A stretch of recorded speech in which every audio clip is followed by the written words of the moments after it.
In the wild, unless you're sitting at the top of the food chain, everything is trying to eat you. In order to survive, you either gotta get fast, get hiding, or get creative. One creature that's developed a shocking but effective defense mechanism is none other than the electric eel, able to spontaneously generate high-voltage pulses of electricity. Welcome to Pegasus versus the World, where we take on challenges, comedy, trending topics, and some travel. City boy, city boy. Okay, this video was titled, "This Alligator Will Die from 860 volts." And I saw the thumbnail, and I believe it's about an electric eel, and I'm just so curious. Now, I've always heard of electric eels. You know, I've never seen them live in action or anything like that, so that's why I'm watching this. And this is coming off the heels of me checking out the honey badger video. That shit had me in awe, bro. So, y'all were saying I should check out a Wolverine video. Whatever you guys are interested in the most, put it in the comments, and I'll keep rocking with some of this stuff if you show up for it. You know, typically, if these videos are getting like 2,000-3,000 views, I'm cool with that. You know what I'm saying? But at the same time, I got a family to feed, and I ain't trying to waste time. Like, if I'm going to spend time away from my family watching videos, then I want to make sure we're getting what the people want to see. You know what I'm saying? I can't be doing these 100-view videos like this. Just not going to happen. You know what I mean? So let's have some fun with it. Yeah, this is the Alligator. Oh, what channel is this? Let's show them love. I think this is where I got the honey badger video from. Wild Versus. Yeah. Show them love, man. Go support. Watch this video independent of my reaction. My reactions are never, ever a substitute for the original content. And let's get into this. This is The Alligator Will Die from 860 volts. I believe this is about the electric eel, so we're going to ride into the sunset. If you want to support me, like, share, comment, subscribe, or check out the description for my other channels to support the humble hustle. Get love, show love, get love. Here we go. In the wild, unless you're sitting at the top of the food chain, everything is trying to eat you.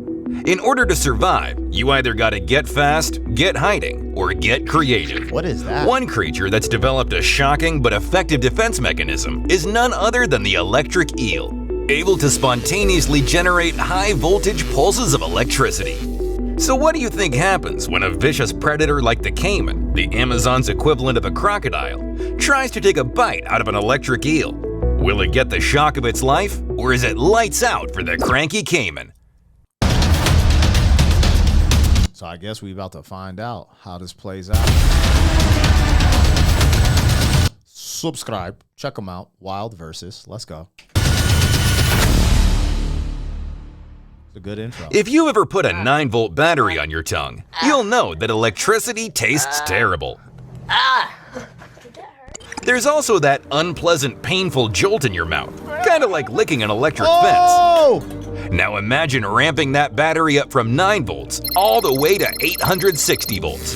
That's crazy now that they put it in that perspective, because I've licked a 9-volter and it's just like a little sting. You're like, I've touched an electric fence. It's like, you're like, not a bad one, but it's just like, ooh, like it just like brings this tingling all the way to like this part of your arm immediately. And you're starting to get an idea just how much biting an electric eel sucks. So how do electric eels deliver such a powerful shock? What can that much electricity do to a human being? And did the caiman make it out alive? You'll have to stick around to find out. Electrophorus electricus, otherwise known as the electric eel, is a curious fish. Despite having the word eel in its name and looking exactly like one, they're not eels at all. In fact, they're part of the Gymnotiformes family of knife fish and are more closely related to a catfish or carp than a traditional eel. Up until 2019, it was believed there was only one species of electric eel. That was before an expedition found and classified 2 more species, Electrophorus vari and Electrophorus volti.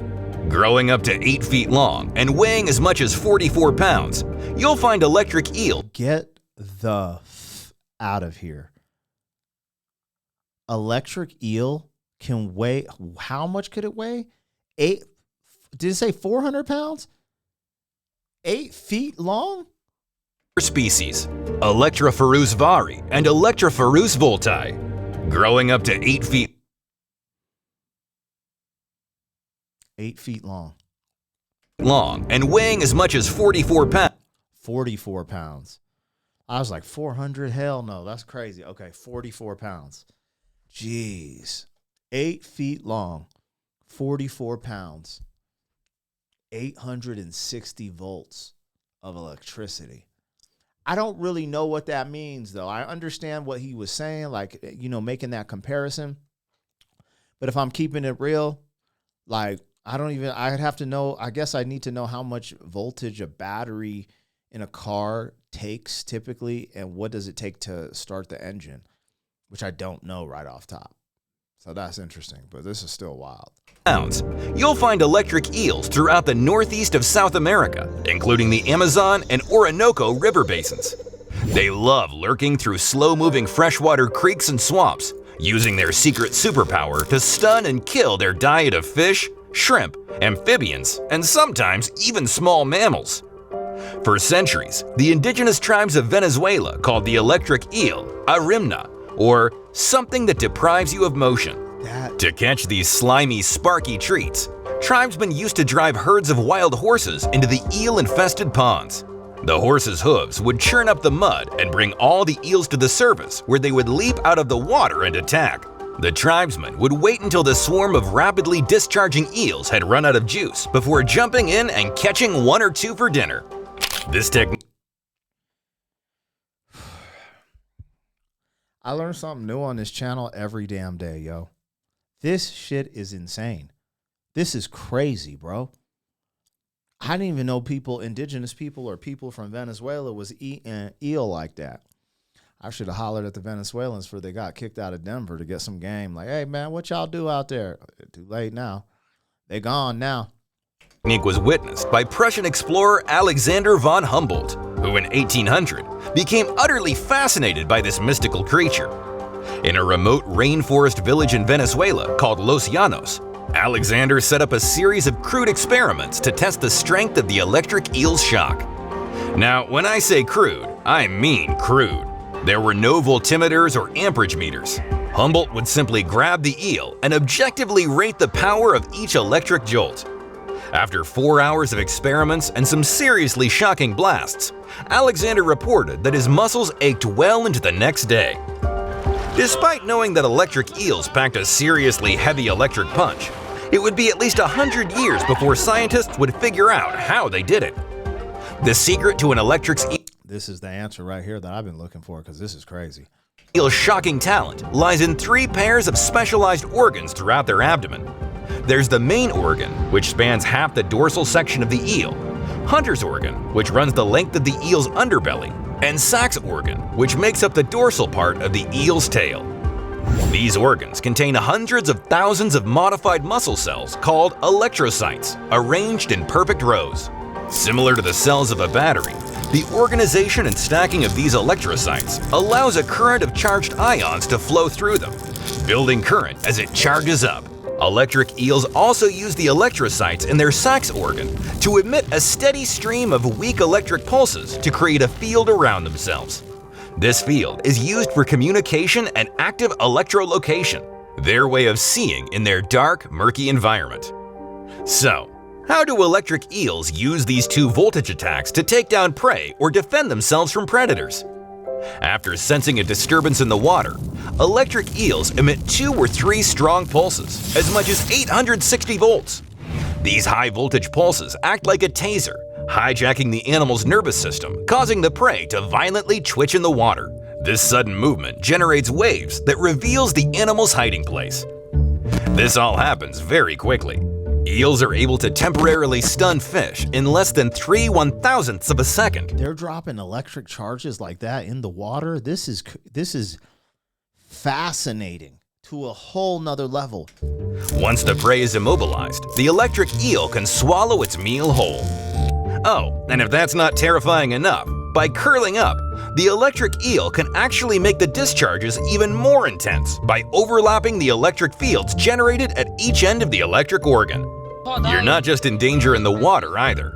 Electric eels are known for leaping out of the water, pressing their chin on you for an even more intense shock. So why is this? When an eel is completely submerged, the current is conducted by the water, closing the loop. When they leap out of the water and press their chin, the positive pole, against their target, the electrical current is forced to travel through the body of the target to reach the negative pole. The end result? An even bigger shock. Scientists measured this in an experiment using a prosthetic arm fitted with electricity sensors that lit up when activated. When the arm was placed into the tank, the eel leapt out of the water, causing the highest discharge from just underneath its chin. How are you at handling electric shocks? Are you brave enough to... Was that from Home Alone? I don't know what that was from, but that's hilarious how they just, all this dope knowledge and information, they just dropped that in there. That's tight. I have a versus wild or wild versus. Let's go. swim with an electric eel? Let us know in the comments below. No, I'm not. So, we know electric I'm actually shook right now, and I'm waiting to see what's up with this alligator y'all's talking about. eels regularly take down small fish. But what about larger animals? Curious dogs are no match for the static charge of an electric eel. In fact, one shock sends this German Shepherd whimpering. But it's the Amazon They're just filming it, laughing. Oh, yo, let's see. The alligator. caiman who I finds hate itself alligators. often tussling with the electric eel. And it can be a flip of the coin who comes off second best. Sometimes, the warning pulses of an electric eel stop the caiman dead in its tracks. The ravenous reptile convulsing violently for a few seconds before regaining his composure and making a run for it. Other times, it's not so lucky. If a caiman manages to get a decent bite on the eel as the high-voltage shocks are discharged, his jaw clamps shut and the pair are locked in a shocking stalemate. Every one of the caiman's muscle fibers spasm uncontrollably before the reptile's heart finally gives out. So, could an electric eel kill a human being? Are they saying that the alligator's heart gave out? Because it didn't let go? So they both died? Is that what just happened? What the Every one of the caiman's muscle fibers spasm uncontrollably before the reptile's heart finally gives out. So, could an electric eel kill a human being?